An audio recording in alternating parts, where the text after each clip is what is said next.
ನಿಮ್ಮ ಕಷ್ಟ ಕಾರ್ಪಣ್ಯಕ್ಕೆ ದಾರಿ ಸಿಗ್ತಾ ಇಲ್ವಾ? ಅಡೆತಡೆಗಳು ಜಾಸ್ತಿ ಆಗ್ತಾ ಇದೆಯಾ? ಹಾಗಾದರೆ ಸ್ಕ್ರೀನ್ನಲ್ಲಿ ಬರುವಂಥ ನಂಬರಿಗೆ ಫೋನ್ ಮಾಡಿ ತಾಯಿ ಮಾರಿಕಾಂಬಾ ಆರಾಧಕರು, ರಾಯರ ಆರಾಧಕರಾದಂಥ ಮಂಜುನಾಥ್ ಭಟ್ ಇವರನ್ನು ಸಂಪರ್ಕಿಸಿ ಅವರು ನಿಮಗೆ ಶಾಶ್ವತವಾದಂಥ ಪರಿಹಾರವನ್ನು ಕೊಡ್ತಾರೆ. ನಮಸ್ತೆ ಕರ್ನಾಟಕ. ನನ್ನ ಯೂಟ್ಯೂಬ್ ಕುಟುಂಬದ ಸದಸ್ಯರೆಲ್ಲರಿಗೂ ನನ್ನ ವಂದನೆಗಳು. ಮಂಚಾಲಮ್ಮನ ಆಶೀರ್ವಾದವನ್ನು ಪಡೆಯುತ್ತಾ, ಆರಾಧ್ಯರನ್ನು ಸ್ಮರಣೆ ಮಾಡ್ತಾ, ತಾಯಿ ಮಾರಿಕಾಂಬೆಯನ್ನು ಸ್ಮರಿಸುತ್ತಾ ಇವತ್ತು ನಾನು ನಿಮ್ಮ ಮುಂದೆ ಬಂದಿದ್ದೇನೆ. ನನ್ನ ಕಾರ್ಯಕ್ರಮಕ್ಕೆ ತಮಗೆಲ್ಲರಿಗೂ ಸ್ವಾಗತವನ್ನು ಬಯಸುತ್ತಾ, ನಮ್ಮ ಆರಾಧ್ಯರು ನಿಮ್ಮೆಲ್ಲರನ್ನು ಕಾಪಾಡಲಿ, ಅವರ ಕರುಣ ಕೃಪಾ ಕಟಾಕ್ಷ ಸದಾ ನಮ್ಮ ಮೇಲೆ ಇರಲಿ ಅಂತ ಹೇಳ್ತಾ ಇವತ್ತಿನ ಕಾರ್ಯಕ್ರಮವನ್ನು ಶುರು ಮಾಡ್ತಾ ಇದ್ದೀನಿ. ಇವತ್ತಿನ ಕಾರ್ಯಕ್ರಮದಲ್ಲಿ ನಾನು ಶುಕ್ರವಾರ ನೀವು ಒಂದು ಸಣ್ಣ ಅನುಷ್ಠಾನ ಅಂತ ಆಗಲ್ಲ, ಅದು ನಮ್ಮ ಮನೆಯಲ್ಲಿ ಬದಲಾವಣೆ ಆಗೋಕ್ಕೆ, ಆರ್ಥಿಕ ಪರಿಸ್ಥಿತಿ ಸುಧಾರಿಸೋಕ್ಕೆ ಕೆಲವೊಂದು ವಿಷಯಗಳನ್ನು ಹೇಳ್ತೀನಿ. ಅದು ಗುರುವಾರನೇ ಯಾಕೆ ಹೇಳಿದ್ದೀನಿ, ಗುರುವಾರ ನೀವು ಶುಕ್ರವಾರದ ಸಂಜೆ ಒಳಗೆ ಮಾಡುವಂಥದ್ದು, ಹಾಗಾಗಿ ಗುರುವಾರ ದಿವಸನೇ ಹೇಳ್ತಾ ಇದ್ದೀನಿ. ಯಾಕಂದರೆ ಕೆಲವರಿಗೆ ಮಾರ್ಕೆಟೆಲ್ಲ ತುಂಬ ದೂರ ಇರುತ್ತೆ, ಶುಕ್ರವಾರ ದಿವಸ ಈ ವಿಡಿಯೋ ಬಿಟ್ಟರೆ ಅವ್ರಿಗೆ ಹೋಗೋಕ್ಕಾಗಲ್ಲ, ಹೀಗೆಲ್ಲ ಆಗಿರುತ್ತೆ. ಹಾಗಾಗಿ ನಾನಿವತ್ತು ಅದನ್ನು ಹೇಳ್ತಾ ಇದ್ದೀನಿ. ಪ್ರತಿಯೊಬ್ಬ ಸ್ತ್ರೀಯರು ಮಾಡಿ, ಮನೆಯಲ್ಲಿ ಅದು ಮಾಡಿದಾಗ ತುಂಬ ಬದಲಾವಣೆಗಳು ಖಂಡಿತ ಇದೆ. ಯಾಕಂದರೆ ಹೋದ ವರ್ಷ ನನಗೆ ಬೀದರ್ನಿಂದ ಕವಿತಾ ಅನ್ನೋಬ್ರೊಬ್ಬರು ಹೇಳಿದಂಥ ಇದು, ಹೀಗೆ ಮಾಡಿ ನೋಡಿ ಮೇಡಮ್ ತುಂಬ ಬದಲಾವಣೆ ಆಗುತ್ತೆ, ನನ್ನ ಮನೆಯಲ್ಲೂ ಬದಲಾವಣೆ ಆಗುತ್ತೆ, ತುಂಬ ಇಷ್ಟು ಸಣ್ಣ ಪುಟ್ಟ ಬದಲಾವಣೆಗಳನ್ನು ನಾನು ಮಾಡ್ಕೋತಾ ಇದ್ದೀನಮ್ಮ, ನೀವು ಮಾಡಿ ಅಂದರು. ಸರಿ, ನಾನು ಮಾಡಿದ್ದೀನಿ ಅದನ್ನು. ನನಗೂ ಅನಿಸಿದೆ ಒಂದು ವರ್ಷದೊಳಗೆ ಏನೋ ಸ್ವಲ್ಪ ಬದಲಾವಣೆ ಇದೆ ಅಂತ.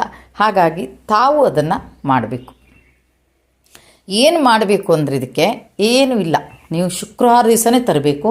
ಶುಕ್ರವಾರ ದಿವಸ ಭರಣಿ ಒಂದು ನಿಮ್ಮ ಮನೆಯಲ್ಲಿ ಇದ್ದರೆ ತೊಂದರೆ ಇಲ್ಲ, ನೀವು ತೊಗೊಂಡೇ ಬರಬೇಕಂತಿಲ್ಲ. ಆದರೆ ಗಾಜಿಂದೇ ಆಗಬೇಕು, ಒಂದು ಗ್ಲಾಸಿಂದ ಆಗಬೇಕು, ಗ್ಲಾಸಿನ ಡಬ್ಬ ಇಲ್ಲ ಗಾಜಿನ ಡಬ್ಬ, ಉಪ್ಪಿನಕಾಯಿ ಭರಣಿ ಟೈಪಿಂದೆಲ್ಲ ಸಿಗುತ್ತಲ್ವ, ಆ ರೀತಿದಾದರೂ ತೊಂದರೆ ಇಲ್ಲ. ಆದರೂ ಪ್ಲ್ಯಾಸ್ಟಿಕ್ಕು ಬೇರೆ ಯಾವ ಇದರಲ್ಲೂ ಹಾಕೋ ಹಾಗಿಲ್ಲ.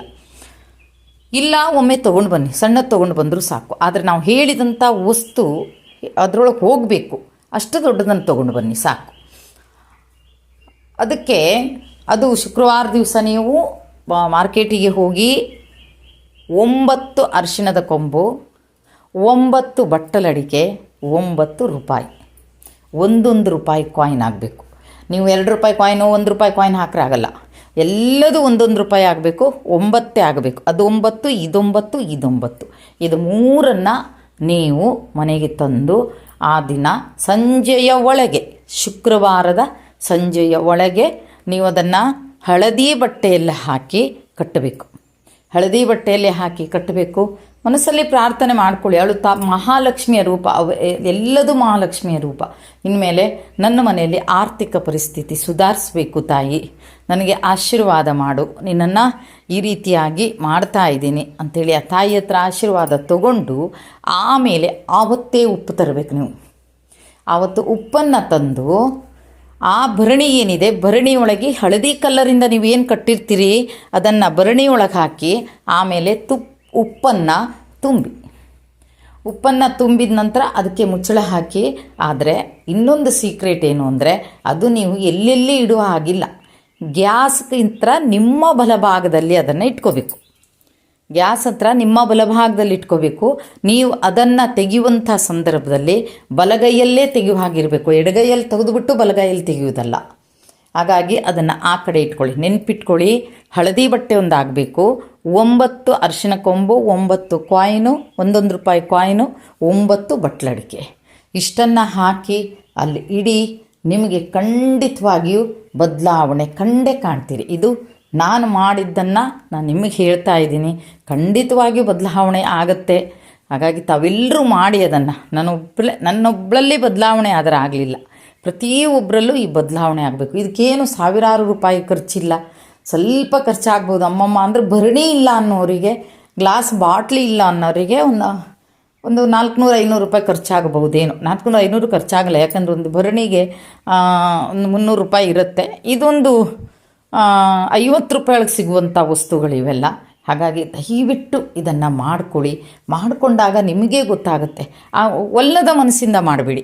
ಅಯ್ಯೋ ಇದೆಲ್ಲ ಮಾಡಿದ್ರೆ ಎಲ್ಲ ಆಗುತ್ತೆ, ಇವ್ರಿಗೆ ಕೆಲಸ ಇಲ್ಲ, ನಾವೆಲ್ಲ ಹೋಗಿ ತರೋದು ಹೇಗೆ, ಆ ಯೋಚನೆ ಮಾಡಬೇಡಿ. ಆಗುತ್ತೆ, ಒಳ್ಳೆಯದಾಗುತ್ತೆ, ಏನೋ ಒಂದು ಬದಲಾವಣೆ ಬಂದೇ ಬರುತ್ತೆ. ಯಾರದೋ ಮನೆಯಲ್ಲಿ ಬಂದ ಬದಲಾವಣೆ ನನ್ನ ಮನೆಯಲ್ಲಿ ಯಾಕೆ ಬರಲ್ಲ? ಬರಬಹುದು, ನನ್ನ ಮನೆಯಲ್ಲೂ ಬರುತ್ತೆ ಅನ್ನೋ ನಿರೀಕ್ಷೆಯಲ್ಲಿ ಇಟ್ಟು ಅದನ್ನು ಇದು ಮಾಡಿ. ಉಪ್ಪನ್ನು ನೀವು ಉಪಯೋಗಿಸ್ಬೋದು, ಏನೂ ತೊಂದರೆ ಇಲ್ಲ. ಉಪ್ಪನ್ನು ಉಪಯೋಗಿಸ್ಬಾರ್ದು ಅಂತೇನಿಲ್ಲ. ಉಪ್ಪನ್ನು ಉಪಯೋಗಿಸಿದ ಮೇಲೆ ಮತ್ತೆ ನೀವು ಉಪ್ಪನ್ನು ತುಂಬಬೇಕು, ಹೀಗೆ ಮಾಡಬೇಕು. ಇನ್ನು ಕೆಲವರು ಇರ್ತಾರೆ, ಅದನ್ನು ನಾನೇ ಹಂಗೆ ಮಾಡ್ತಾ ಇಲ್ಲ. ನಾನೇನು ಮಾಡ್ತಾ ಇದ್ದೀನಿ ಅಂದರೆ ತುಂಬಿಡ್ತೀನಿ, ಬೇರೆ ಉಪ್ಪನ್ನು ಉಪಯೋಗಿಸ್ತೀನಿ. ಬೇಕಾದಾಗ ಇನ್ನು ಬೇಕಾದರೆ ನಾನು 1 ತಿಂಗಳ ನಂತರ ಅದನ್ನು ಮತ್ತೆ ಚೇಂಜ್ ಮಾಡ್ತೀನಿ. ಆ ಉಪ್ಪನ್ನು ಆಹಾರಕ್ಕೆ ಹಾಕಿ ಇಟ್ಕೋತೀನಿ, ಮತ್ತು ಬೇರೆ ಉಪ್ಪನ್ನು ಹಾಕ್ತೀನಿ. ನಾನು ಹಾಗೆ ಮಾಡ್ತೀನಿ. ಅದಕ್ಕೆ ಕೈ ಹಾಕಿ ತೆಗಿಯಲ್ಲ ನಾನು ಪ್ರತಿಯೊಂದಕ್ಕೂ. ಹಾಗಾಗಿ ಆ ಒಂದು ಕಾರಣದಿಂದ ಏನು ಅಂದರೆ ಕೆಲವೊಂದು ಸಲ ಏನಾಗುತ್ತೆ, ಆ ಪ್ರತಿ ಸಲ ಆ ಉಪ್ಪಿಗೆ ಕೈ ಹಾಕೋದ್ರಿಂದ ನಾವು ಹೊರಗಡೆ ಎಲ್ಲೋ ಹೋಗಿ ಬಂದಿರ್ತೀವಿ, ಏನೋ ಕೈಕಾಲು ಮುಖ ತೊಗೊಂಡು ಹಾಗೆ ಕೈ ಹಾಕ್ತೀವಿ, ಅಥವಾ ಬೆಳಗ್ಗಿನ ದೈನಂದಿನ ಕೆಲಸಗಳನ್ನು ಮುಗಿಸ್ಕೊಂಡು ಏನೋ ಬಂದು ಮುಟ್ಟಿಬಿಡ್ತೀವಿ. ಅದು ಸರಿಯಾಗಲ್ಲ ಅನ್ನೊಂದು ಕಾರಣಕ್ಕೆ ನಾನು ಅದನ್ನ ಮುಟ್ಟಲ್ಲ.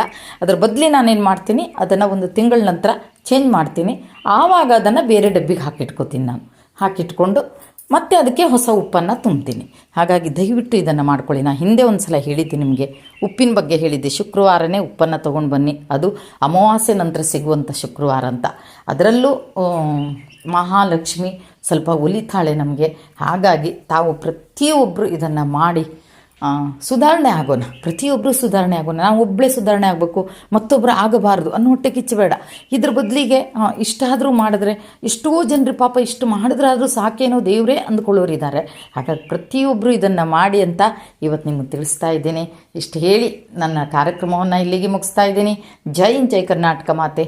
ಸರ್ವೇ ಜನ ಸುಖಿನೋ ಭವಂತು.